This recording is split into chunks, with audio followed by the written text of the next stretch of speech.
Hey everyone! Before we get going on today's video, I just have a quick announcement. Since the last video, I've added a new tier to my Patreon titled A Nose for Secrets. If you join for just $2 a month, you'll get access to lots of deleted scenes and behind the scenes stuff from my videos. Currently there are 2 compilations of deleted scenes available, one's from my Meet the Robinsons review and the other's from my Ratatouille review. So it's very minimal right now, but I'm planning to upload more over the coming weeks and months. So if you're interested, please feel free to, have a nose. But for now, without further ado, on your marks, get set, let's get loony! Looney Tunes games. Since Bugs Bunny's PlayStation debut back in 1999, the Looney Tunes have graced our consoles numerous times. In 2000, Infogrames unveiled not 1 but 2 Looney Tunes racing games, one of which was titled Space Race for the Dreamcast, whose PS2 port is surely due a separate review sometime soon. But the game we're tackling today is simply titled Looney Tunes Racing for the PS1. Is this cartoon racing game more than just a carbon copy kart racer? Or is it in need of a tune-up? We open with 6 characters. Naturally, we have Bugs Bunny, voiced by the oh-so-talented Billy West. What's up, dog? Meanwhile, we also have Marvin the Martian, who's taking a break from attempting to blow up the Earth to take part in some kart racing.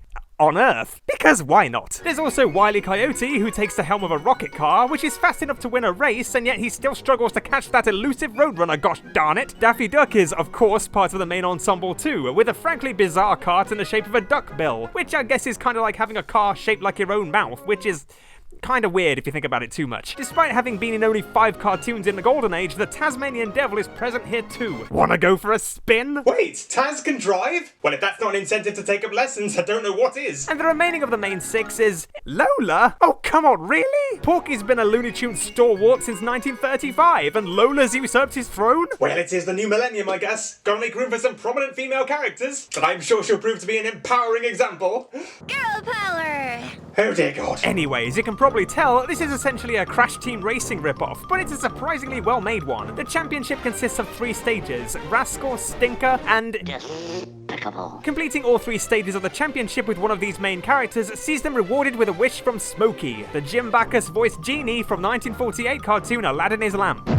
I'm here. The championship itself is kind of fun, but incredibly easy. Finishing a race in first place gives you 10 points, while finishing second gives you 6 points, and placing third gives you 4. If you finish 4th or worse, you're eliminated from the championship. Although this game is fairly lenient as it gives you 3 chances to retry a race. Completing races in championship mode also unlocks them in the single race section of the main menu, which allows you to practice racing or play for the fun of it. Like Crash Team Racing, you can tag your opponents. Although the tags don't slow the racers down all that much. Collecting tokens alters whatever's in your possession. Red tokens are worth 1 point, while green tokens are worth 2 points, and the ultra-rare blue tokens are worth 3. Collecting 1 point will provide you with a straightforward cream pie, which is difficult to aim, but oh so satisfying when you hit your target. 2 points sees your character armed with a boom bomb, which you can drop behind you and leave on the ground for unsuspecting competitors. By holding down the forward directional button at the same time, you can also throw it in front of you. Oh my! But, this can lead to embarrassment should you accidentally manage to bomb yourself. Yeah, I'm not very good at this. Collecting 3 points gives you a homing rain cloud. If one of these things should target you, however, you can deter it with some serious swerving. You can, I promise. I told you, I'm just not very good at it. The next item is a homing cream pie, which covers a further distance than the cloud. Oh dear. And the final weapon is the Anvil. When activated, a hole will appear over all races in front of you, and an anvil will be dropped onto them. Oh, and if you manage to collect the maximum points, you earn an invincibility dust power-up. Activating this not only protects you from tags and hitting walls, but it also increases your speed and can be used to flatten your opponents. Throughout the races, you'll also come across Acme Arches. Driving through them will activate gags along the track to slow the others down. These range from falling rocks and pianos to, giant mutant sheep, apparently. And what a surprise, Gossamer! You alright, have you been? What, is this the 4th time? Why do you keep coming back? Why is this guy so prolific in these games? He was in like 3 cartoons. Who keeps inviting this hideous creature? There are also green speed boosts dotted about, and driving over them temporarily makes your car go faster. Can't think where I've seen that before. The controls are fairly basic, but very smooth, and I can't really fault them. Pressing R1 and L1 allows you to power slide around corners, meaning you can turn more sharply. There's also a brake and reverse feature of course, but it's unlikely you'll wind up ever making a wrong turn as the roads are fairly wide. Speaking of which, the tracks are actually pretty well designed. It's nothing overly innovative and it pales in comparison to Crash Team Racing, but the attention to detail is pretty impressive. As with the other Looney Tunes games, there's an abundance of references to the classic shorts, a lot of which you probably won't see while driving. There's Sam's Sheepdog, Marvin's Dog Canine, and Robin Hood Wanted posters from Robin Hood Daffy. Honestly, there's so much we're seeing here that 90% of players probably wouldn't even see. Which kind of begs the question, what was the bloody point? Even so, I appreciate this kind of thing. As you progress in the Championship and the Acme Challenge, which we'll discuss later, you unlock bonus characters, which can be accessed if you continue to scroll past the main ensemble. Oh, hello! Where have you been hiding? I will win. Every character has their own uniquely designed cart. Ladies and gentlemen, pick the rabbit. As well as Bugs Bunny's carrot-shaped car, Porky drives a plane, presumably inspired by Wackyland.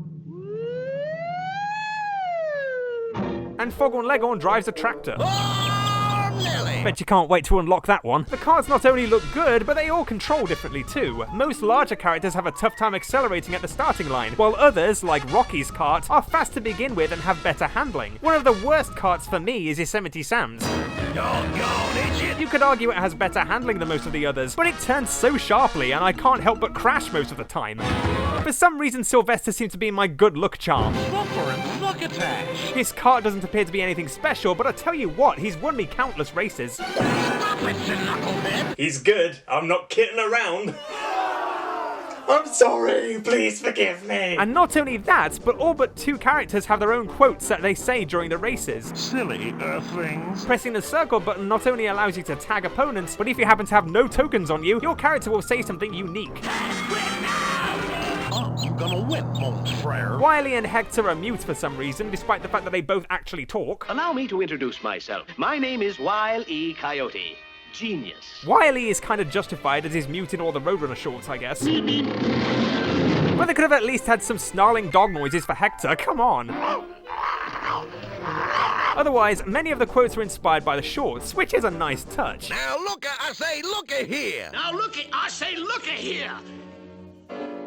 Okay, Bob, you asked for it. Okay, Bub, you asked for it. I understand probably nobody cares about this, but I thought it was pretty neat. It'll be a big deal. It'll be a big deal.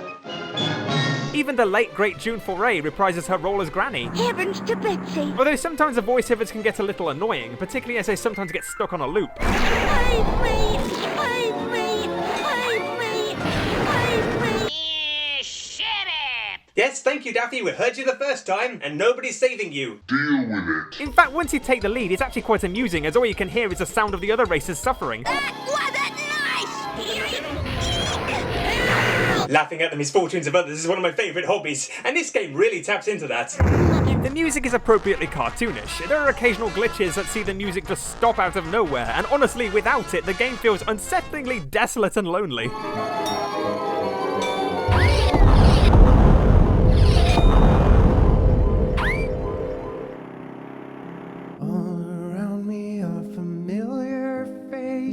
There are 1 or 2 tracks that are just plain annoying. The Desert Oasis track basically rehashes the William Tell Overture theme from the Desert Dash track.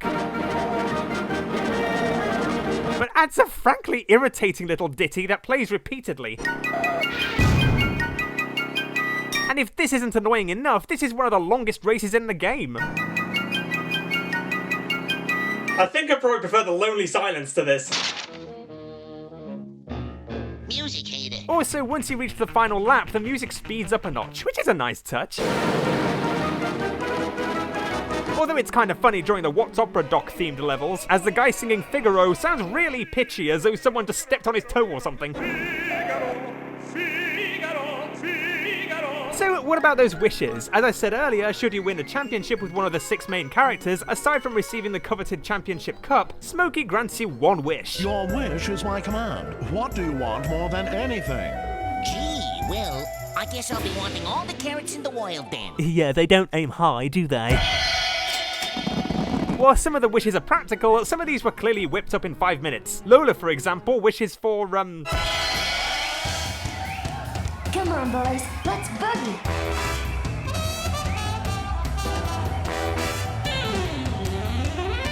Could you not have done it anyway? What the hell kind of wish is that? Yeah, this was back when Lola was depicted as little else but a sexy rabbit. Not the sexiest rabbit, mind, but all the same despite her catchphrase. Don't ever call me doll. Visually, she's nonetheless a furry's dream. I mean, just look. Hey there! I see bunny boobs. I'm not sure who's sexier, her or the green M&M. Green. But let's not dive into that rabbit hole right now. Or indeed ever. Hey, I wonder what Taz wishes for. Taz wanna be president. Well, considering everything, what could it hurt?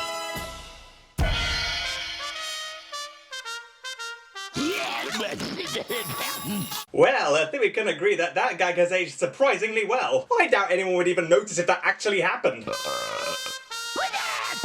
Meanwhile, Marvin, of course, wishes for the biggest space cannon in the universe. That pesky planet Earth is still blocking my view. Wait, hold up. Aside from a handful of levels, most of these tracks are on Earth. So he's taking part in the competition on Earth to destroy the Earth? Who allowed this guy to compete? Wiley, of course, wishes for the Roadrunner, although I'm fairly sure he could have chosen something far more appetizing and easier to catch. You could have a buffet of Roadrunner, readily cooked. And we all know how greedy Daffy is. I'm comfortably well off. Woohoo! I think we can guess what he wants. Money, money, money, money. I want, Go on. I want Go on. Say it. to be the leading duck in my very own swashbuckler.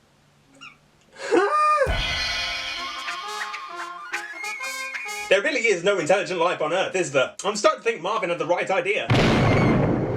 Ooh, that makes me very angry. Okay, so the wishes aren't all that exciting, but the bonuses are worth the effort in my opinion. Any cutscenes you unlock can later be viewed again in the options menu, which is a frankly weird place to put them, but whatever. Progressing in the championship also unlocks 3 secret bonus levels, and they're pretty neat. There's Wacky Land, which is rather appropriately in black and white, like the original cartoon. Planet Y, which sees you race around the rings of a planet.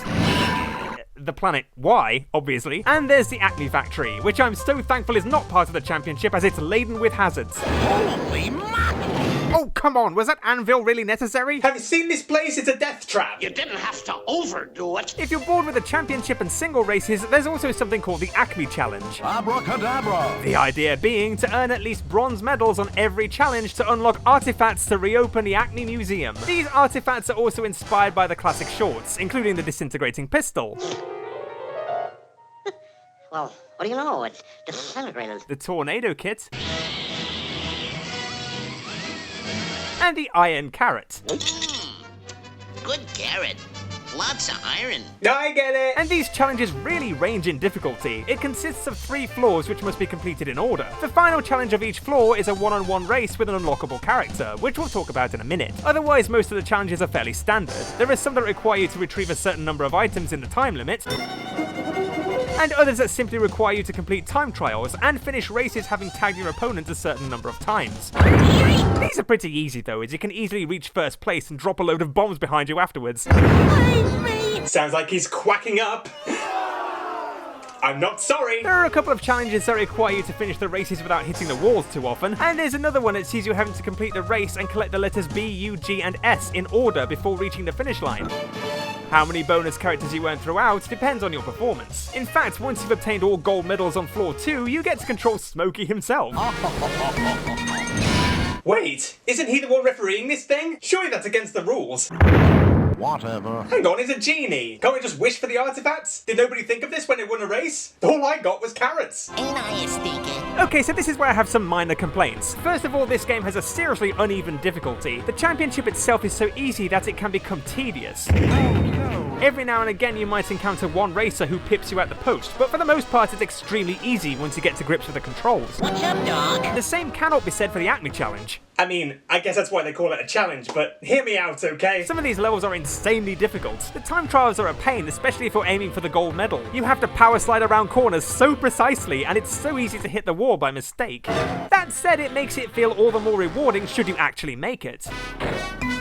As a side note, I just want to add that I recorded this on the PS3, which somehow made it even more of a challenge. Every now and then my controller would freeze and prevent me from making a crucial turn. It didn't happen too often, but often enough to be worth mentioning. Strangely, I tried the same levels again on my PS1 and did not have the same problem, so Lord knows what's going on there. But the hardest challenges, in my opinion, are the one-on-one races. These are sort of like level bosses. The first one-on-one race is with Porky Pig, who is not only fast, but is also awkward to pass. Roadhog. Yes, beat him by a hair. Winning the race earns you Porky as a playable character. To be, or... Well, we're waiting. This is the worst one. The second floor boss is Elmer Fudd, and the difficulty is notably amped up. For one thing, every time you accidentally touch his cart, Elmer seems to zoom ahead, while you're sent careening into the wall. Oh boy. Because that's fair. Oh, but the worst of these is the last level, a one-on-one against, yep, Gossamer. He just won't quit, will he? And he's unbelievably fast for some reason. As with the other one-on-one challenges, it's not very fair. When you first play this, it seems impossible. What's the big idea? Your driving needs to be very tight, and power sliding around every corner is essential. To obtain the gold medal on these levels, you have to beat your opponents by 2 whole seconds. Silly boy. This is possible, but it's not easy, especially when it glitches out on the PS3. But for now, what I'm most bothered about is earning Gossamer as a playable character. I can't wait to use his ultra-fast cart in the races. Yeah, about that. Indeed, once you get to control Gossamer, Well, let's just say he's less Speedy Gonzales and more Slowpoke Rodriguez. Are you kidding me? This feels slower than Foghorn's tractor. Oh, shut up. I feel so cheated. What's more, he's so big you can barely see past him. Fortunately, the triangle button changes the camera angle to a zoomed out overhead view, and for the bigger characters, this is recommended. Either way, this was hardly worth the effort. But I'm sure what was worth the effort was procuring all the artifacts, right?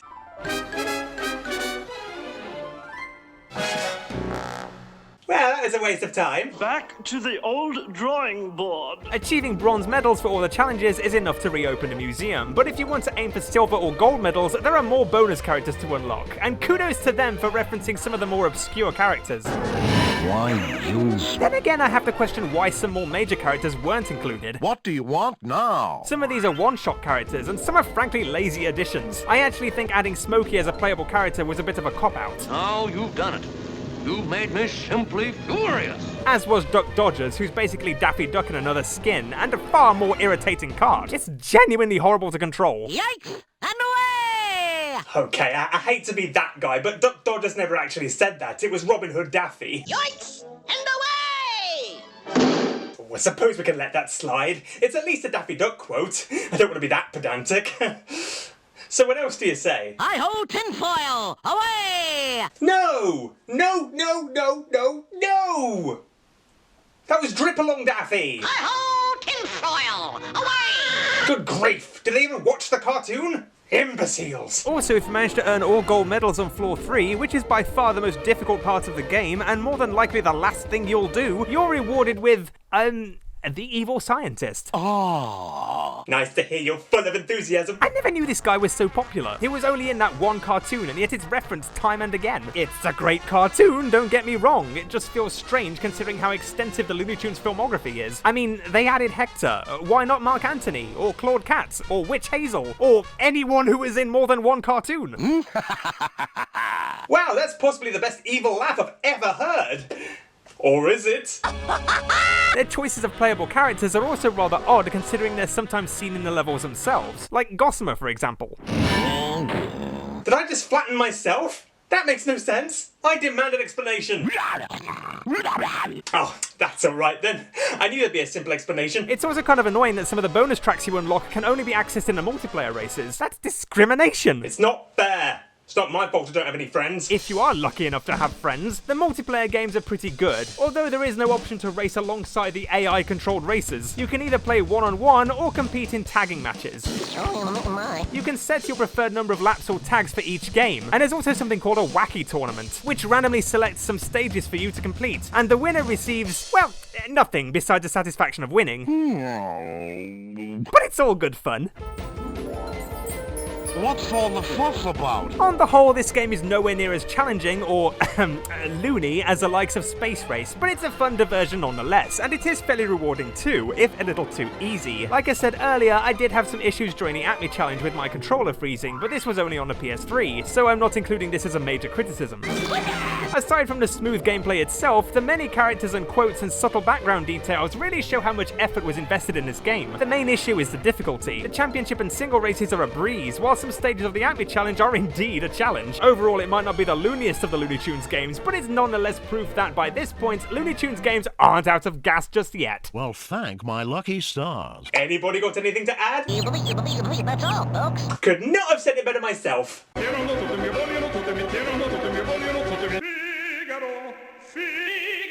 Hey everyone, thanks for watching once again. Sorry this was a little later than planned. I had some major issues recording this one. It's been an unexpected nightmare of a video, and it sure looks like my next video might have to be something special, so I guess I'll see you then. Bye-bye.